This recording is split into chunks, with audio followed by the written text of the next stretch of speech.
हमनी के भला हो जाई। अरे सार बुढ़ छुछुनर वाह बहुत अच्छा कि हमनी के भला हो जाई।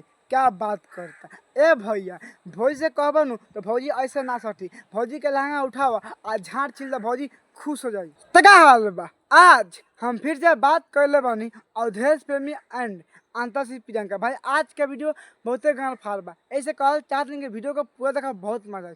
तो वीडियो बनाने के बस एक ही मकसद बा आ एक ही मकसद रहेला आप सभी को दिल से हंसाने के लिए ना किसी को दिल को ठेस पहुंचाने के लिए। तो बिना कोनो लाना लहसुन के आज का वीडियो स्टार्ट करता नहीं साटा पसटबू तका हो जाई। भैया जी लाल भौजी से पूछता हमारे से पूछो ना भौजी साटा पर सटी तक का हो भौजी अब गलती था साटा पर सटे नू तब मालिक पैसा काट ली भौजी की ऐसे काट ली कोई भाग बहन चोद मैं तुमको नाचने के लिए भेजाऊंगी सटने के लिए फिर बाद में भौजी रोई अगाई अपना घर चल जाई।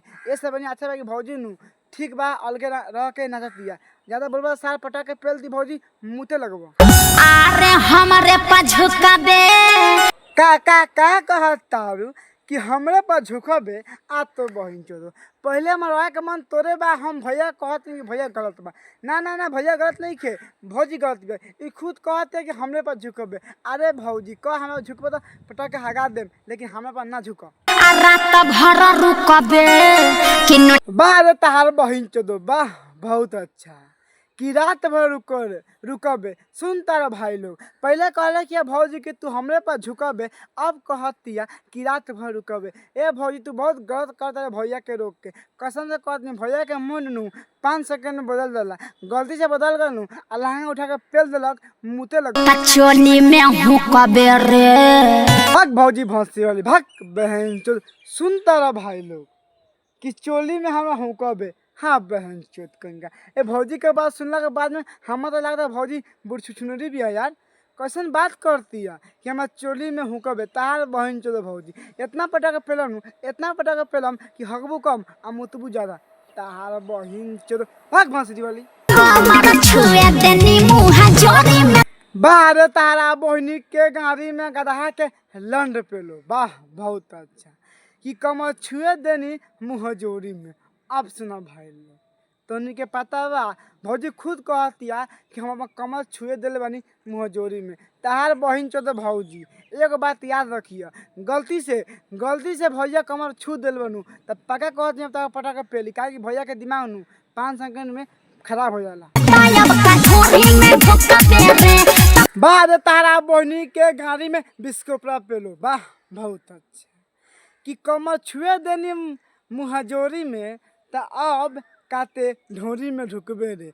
हाँ भौजी सुको मनानू खाली ढोरी में ढुके चाहता और हम अतिन तो कसम से कहता तार गाड़ी में पहले कोशिश करती तार बहिन चोदो लोगन गाना गावता है लोगन ढोरी में ढुकल जाला तार बहिन चोदो भौजी पलवा दिन बड़के बाबू से हकते रहबू देखो तार बहिन चोदो भौजी हम ना कहनी छुए देवे खातिर हम तो झाड़ा ना कहनी आना कुछ जानता नहीं ऐसे मत कह हमरा के कि कमर छुए देनी महजोरी में इतना पेलम कि भूल हम पहले बनी तार बहन चोद हम कहनी छुए देवेला। अरे हम कहनी अरे तो ऐसा रंडी कौन कही रे बहन चोद कहेंगे फक भंसी वाली ना पटक के पेलम पहले देबू तारा बहनी के झाट में आग लगाओ। सुन तारा अब का ढोरी में ढुकबे रे।